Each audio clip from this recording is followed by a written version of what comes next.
nói ôi lọ nó còn fly là rồi này nó mà tương đôi chân buôn pram và mùi fly đọc fly không biết này anh đang chỉ mời tên kia nơi khang cả pớt đó bà món mình tây ở nhà thưa nâng nẹt chủng caក្នុងគុំម៉ាក់ប្រាំងស្រុកទឹកឈូបានបញ្ជាក់ថាទុរិនកម្ពុជាឆ្នាំនេះផ្ដល់ផលច្រើននិងប្រកបដោយគុណភាពល្អរសជាតិឆ្ងាញ់មានទីផ្សារប្រសើរជាងឆ្នាំកន្លងទៅកសិករនៅភូមិស្នំ7គុំម៉ាក់ប្រាំងស្រុកទឹកឈូបាននិយាយថាវេលានេះជារដូវប្រមូលផលផ្លែទុរិនហើយពេញលេញតែម្ដងបន្ទាប់ពីបានចាប់ផ្ដើមបេះបណ្ដាកាលពីបុណ្យចូលឆ្នាំកន្លងទៅម្ចាស់គ្រប់ចំការកំពុងតែកាត់បេះផ្លែទុរេនគ្រប់គ្នាដោយទុរេនឆ្នាំនេះផ្ដល់ផលច្រើនមែនទែនល្អផ្លែធំរណេញរណោមកទងនឹងគឺថា3ទៅ4 5ផ្លែ10មានដែរតាមពិតទៅមុននឹងវាចេញជាផ្លែមិនផ្កាតែផ្កាហើយវាចេញជាក្តឹបហ្នឹងបងប្អូនដែលគាត់ជាអ្នកដាំហ្នឹងមកទងហ្នឹងអាចឡើងដល់ទៅ20ក៏មានដែរប៉ុន្តែគេកាត់ចោលអស់ហើយគេទុកតាចាគេទុកចោលទុកតែប៉ុណ្្នឹងទេធានលីស្មានឃុំម៉ាក់ប្រាំងបានបញ្ជាក់ថាដោយមានការណែនាំពីលោកអភិបាលស្រុកទឹកឈូអាជ្ញាធរឃុំបានចុះណែនាំអ្នកដាំក៏ដូចជាអាជីវករជាញឹកញយឲ្យរក្សាភាពស្មោះត្រង់ដោយមិនត្រូវយកទុរេននាំចូលមកពីក្រៅបន្លំថាជាទុរេននៅកពតជូនភ្ញៀវទេធ្វើឲ្យប៉ះពាល់ទៅដល់កិត្តិនាមទុរេនកពតជាដាច់ខាតអាជ្ញាធរតែងតែលើកទឹកចិត្តអាជីវករនៅតាមផ្លូវនៅទឹកឈូឲ្យលក់តែទុរេនកពតដើម្បីលើកស្ទួយផលិតផលក្នុងស្រុកបាទលោកស្មានឃុំបានបញ្ជាក់ថាតាមការពិនិត្យជាក់ស្ដែងឆ្នាំនេះផ្លែទុរេនទឹកឈូបានធំល្អប្រកបដោយគុណភាពនិងរក្សាបានរសជាតិឆ្ងាញ់ពិសាហើយងាយស្រួលចំណាំភ្ញៀវគួរកត់សម្គាល់ថាទុរេនផ្លែមានពណ៌ប្រផេះកពតជាពពួកដែលទៅគេបានដាំនៅតំបន់ជើងភ្នំចំណែកទុរេនដែលសម្បកពណ៌ខៀវគឺជាភាគច្រើនដាំនៅតាមតំបន់ក្បែរមាត់ព្រែកឬដងជ្រោះនេះពីប្រភេទចាឥឡូវអាប្រភេទគេដាំក្បែរជើងភ្នំចាវាដុះក្បែរជើងភ្នំហើយដល់ពេលអាពណ៌សម្បកខៀវនោះអាសម្បកខៀវហ្នឹងគឺវាដាំក្បែរមាត់ទឹកមាត់ជ្រោះចឹងមកនេះមាត់ជ្រោះទឹកអានេះមាត់ជ្រោះណាបានចាហ្នឹងពេញទឹកហើយវាខៀវល្អអូល្អទៅនើដល់ហើយបាទអាយ៉ាងប្រភេទហ្នឹងនៅជើងភ្នំជើងភ្នំនេះជើងភ្នំមើលអាតរេនជើងភ្នំមិនផ្ញើបាន10គីឡូមកមីងល្មុតមីងថាអាកូនផ្ញើលុយមកផងមកចាំបាន10គីឡូមិញថាអត់ចូលចិត្តហើយលើឲ្យគេផ្ញើឲ្យមាត់វាមិនចូលចិត្តតែឃើញញ៉ាំអូយល្អម្ល៉េះដល់ហើយទុរេនកពតបងប្អូនហើយនេះកពតចាប់ដើមមើលសប្តាហ៍ទៅលេងមើលតែអត់លុយអញ្ចឹងអត់លុយបានអីទៅទិញញ៉ាំឥឡូវទៅមើលក៏ហាត់ទៅមើលហាត់ក្លិនបាទយកបានមួយផ្លែទិញមួយផ្លែនឹងប្រហែល10000រៀលទេអូយល្អណាស់ទៅលើរបស់គេតាឥឡូវមានដាក់តម្លៃអត់1គីឡូប្រហែលអត់ឃើញដាក់ទេ1គីឡូនេះប្រហែលឥឡូវយើងរត់ដងយើងទិញពីចម្រើនឥឡូវយើងទិញក្រុមការងារ25000ចាកពតដែរហើយយើងទៅទិញនេះ1គីឡូ20000ទៅបានហើយឥឡូវគ្នាឯងនេះលក់ថ្លៃជាងទៀតងល់ដែរនិយាយមួយគ្នារាល់ថ្ងៃ1គីឡូ10000មិនត្រូវនេះជុំគ្នាយើងតែខ្លួនឯងមានចំការគ្នាអត់មានចំការចែកគ្នាហូបទៅចែកគ្នាហូបទៅតែឲ្យគ្នាភ្លក់មួយផ្លែពីរផ្លែឲ្យគ្នាភ្លក់មួយផ្លែពីរផ្លែសិនមកហើយដល់លុយគីឡូនោះចាំគិតទៀតអានោះ1គីឡូ10000ទៅហើយដល់ពេលលេងទិញពីបងប្អូនកសិករនេះ1គីឡូ20000បានហើយបងប្អូនលក់25000ដល់30000ហ្នឹងអាចមកហុយល្អចាខ្ញុំនិយាយស្មោះត្រង់ទុរេនមួយនេះខ្ញុំមិនហ៊ានទេអានឹងក្រៅប្រទេសឲ្យទុរេនអានេះមានរដូវវាហើយយើងថ្ងៃណាក៏ឃើញដាក់លក់ដែរបងប្អូនអើយដល់ពេលអញ្ចឹងខ្ញុំមិនហ៊ានហូបទេតែបើទុរេនដល់ឃើញផ្ទាល់អញ្ចឹងកាប់ពីដើមមកអញ្ចឹងកាប់ពីដើមកាត់ផ្លែពីដើមមកអញ្ចឹងដើមចាយើងហូបទៅគឺថាទុកចិត្តតែហ្មងទុរេននៅថ្មបាំងទុរេននៅកពតទុរេននៅបែកលុងហ្នឹងគឺថាមកផ្លែកោះកុងល្អប៉ុន្តែភាគច្រើនផ្លែឈើខ្មែរយើងគឺកំឡុងចូលឆ្នាំខ្មែរចាប់ផ្ដើមពេញផ្លែទុរេនចាមកុដសៅម៉ៅចាផ្លែគុយផ្លែទៀបអីហ្នឹងបងទៀបខែហ្នឹងអត់ទេអេខែភាសាច្រឡំឥឡូវចូលខែភាសាចាប់ផ្ដើមហ្នឹងអត់ដឹងទៀបទុំខែហ្នឹងផងហ្នឹងទុំខែហ្នឹងវាមិនតកើផ្លែទៀបអត់ទេវាចាប់ផ្ដើមក្តឹបតាំងពីមុនចូលឆ្នាំមកចូលឆ្នាំហើយដល់ពេលចាប់ផ្ដើមខែ5វាឡើងកាឡាប្រេះហើយផ្លែទៀបផុតហើយផុតខ្ទង់ប្រហែល2-3ខែមុនស្គាល់ទាំងផ្លែទៀបផុតឯណា2-3ខែមុនខ្ញុំធ្លាប់ញ៉ាំដែរខ្ញុំធ្លាប់ដាំនេះច្បាស់ជាខ្ញុំអ្នកដាំទៀបទៀតណាតែដាំទៀបបានប្រហែលជា5ដើមទេមិន100ដើមទេបងប្អូន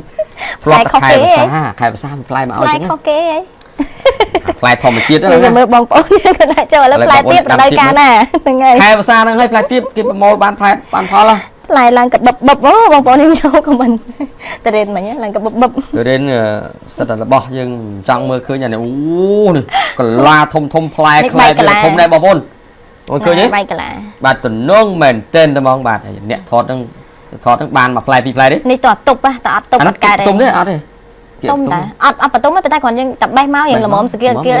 cái ở thế không bắt má này còn là dân tục cái bảy ngày ấy sinh tới đấy ao biết phải cả lá rồi còn tranh những bài khăn đi má đang dân bỏ mà ngày năng dân tục bị bảy ngày rất là dân nhầm bàn chà khá là dân cái bài máu dân nhầm ban ngày đang chân từ chân à chà chẳng mà nãy bài nhầm phim tao mong này mưa khơi lọt cái thư video á rồi cái làng cắt play đến kia mình cắt cho đòn một chân nhất cái vẽ video rồi mong hay bỏ play với mình nhầm nó lên đam ủa tình nương đo lấy mình người ta xem cái phong tài và vô đai mỗi ơi bạn chui thọt trong ấy thế và là ngày mưa khơi nhả và phê thời đấy mình biết qua phê nước ngàn nó bị đâm nơi chân nung ui là ngày từ tức bị đang khmai bắn đá trong ngành chết được nè hay là thời qua kia nó bị đâm chóp mọt thực nó khơi mình quạt chặt đâm việc phải thời đến máu này chỉ bạn khơi nhé bạc máu còn lọ lo men tên nó có một play với là bạn anh ấyประเภท ấy lục bát tràมันทองไง mạng ấy chứมันทอง mua nâng phóng vậy ค่ะ ค่ะ เชิญประเภทได้จะใจแต่ย้ำแต่มันประเภทไอ้คลาส ở đây bạn ở đến đâm nó cái pot nơi bệnh lung nơi mọ băng cọc cong ấy hô bật ngon ở thế miên ចាប៉ុន្តែខ្ញុំមើលវីដេអូកសិករយើងមួយតាក់ទងជាមួយនឹងការដាំមខុតណាមខុតគាត់ថាប្រភេទមខុតបើយើងមើលទៅផ្លែរៀងបែកខៀវអានឹងលក់បានថ្លៃជាងអាផ្លែដែលក្រហមជាប់កម្ៅចាអាហ្នឹងណាព្រោះបើសិនជាគេយកនាំចេញទៅខាងក្រៅគឺយកប្រភេទបែកខៀវអាហ្នឹងគឺលេខ1ហើយមខុតណាផ្លែមខុតណាបើយើងធ្លាប់ញ៉ាំទុំក្រហមកម្ៅហ្មងចាប៉ុន្តែគាត់ថាអត់ទេអាហ្នឹងប្រភេទហ្នឹងគឺអត់សូវល្អទេប្រភេទបែកជាប់នឹងកម្ៅមានប្រភេទដែរហ្នឹងមខុតបែកក្រហមរៀងខ្មៅព្រើលហ្នឹងហើយមួយទៀតខៀវសុតហ្មងខៀវសបកវាខៀវចាផ្អែមចាចាហ្នឹងនឹកឃើញតែឃ្លានទេទុកឡើងមកពោះទៀតណាប្រិមិត្តដល់ពេលចាំដឹងបានអីខ្ញុំមានតែឃ្លាននឹកឃើញតាមអនអែហ្នឹងទៅឆ្អែតបាត់ហើយឆ្អែតបាត់ពុកគោអរគុណច្រើនឥឡូវចូលទៅកាន់រឿងយើងជាបន្តទៀតពាក់ព័ន្ធជាមួយនឹងការដាំអលឹកនៅខាងខេត្តឧត្តរមានជ័យចាដោយសារតែបងប្អូនគាត់បន្ទាប់ពីដាំបន្លែបកាផ្សេងមកមានស្ពៃមានតសក់អីអញ្ចឹងរួចរាល់ហើយឥឡូវនេះជំនួសមកការដាំអលឹកវិញគេសង្កេតឃើញថាមានបងប្អូនប្រជាកសិករនៅតាមភូមិសហគមន៍នៅតែបន្តប្រកបមុខរបរដាំបន្លែវិលជុំចាហើយដើម្បីយកប្រាក់មកផ្គត់ផ្គង់ជីវភាពចាគ្រួសារកសិករម្នាក់មានឈ្មោះថាសុំកំអាយុ55ឆ្នាំរស់នៅភូមិអូរស័យសង្កាត់សំរោងក្រុងសំរោងខេត្តឧត្តរមានជ័យបានបញ្ជាក់ថាផ្ទៃដីទំហំ1ហិកតាចាដីក្រោយពីការប្រមូលផលដំណាំស្ពៃនិងត្រសក់រួចមកគឺគាត់ងាកមកដាំផ្លែអលឹកចំនួនវិញដោយសារតែដំណាំប្រភេទនេះងាយស្រួលមើលថែចាហើយបើយើងដាំតាមលក្ខណៈបច្ចេកទេសរបស់មន្ត្រីនៃមន្ទីរកសិកម្មរុក្ខាប្រមាញ់នេសាទខេត្តដែលធ្លាប់មកចែករំលែកបទពិសោធន៍បង្រៀនទៀតនោះគឺកាន់តែល្អកសិករដដែលបានបញ្ជាក់ថាចំពោះការដាំដំណាំអលឹកនេះដែរគឺមុនដំបូងឡើយគឺយើងត្រូវភ្ជួរដីលើកចារងហើយទិញក្រពូជដើម្បីយកមកដាំនិងមើលថែរហូតរយៈពេលពីខែ5ចាបានន័យថា65ថ្ងៃចា65ថ្ងៃគឺប្រមូលផលហើយចំពោះការដាំអលឹកនេះទៀតសោតនៅក្នុងភូមិរបស់គាត់គឺមានអ្នកដាំអលឹកច្រើនគ្រួសារនេះរដូវខែក្តៅប៉ុន្តែសម្រាប់អលឹកខែនេះគឺជាប្រភេទគ្រាប់ពូជក្រហមក៏អត់សូវមានគ្រាប់ដែរអញ្ចឹងនៅពេលដែលទុំផ្អែមដូចស្ករបានន័យថាគេមានការដាំទៅតាមរដូវរបស់គេទៀតណាអញ្ចឹងរដូវនេះគឺអលឹក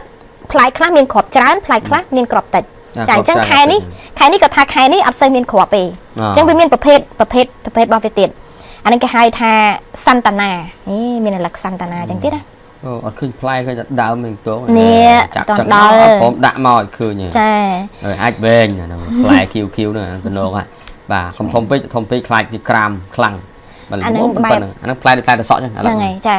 អានេះស្រួយឆ្ងាញ់ណាប៉ុន្តែបើសិនជាធំវាអាចនឹងផុសអត់សូវឆ្ងាញ់ចាខ្ញុំអត់សូវក្រាមពេកហ្នឹងហើយអានេះផុសក្រាមតែមួយទេអាលឹកហ្នឹងប៉ុន្តែអាលឹកបើធ្វើយើងប៉ុណ្្នឹងបេះមកហូបមកឆ្ងាញ់មែនទេបងទៅចំការបាច់ពេលឆ្ងាយទៅកាប់ហូបនឹងតែហ្មងបាទសុំចាស់គេទៅហូបមកហូបបានផ្លែប៉ុណ្ណឹងអាហ្នឹងគេបោកនឹងជង្គង់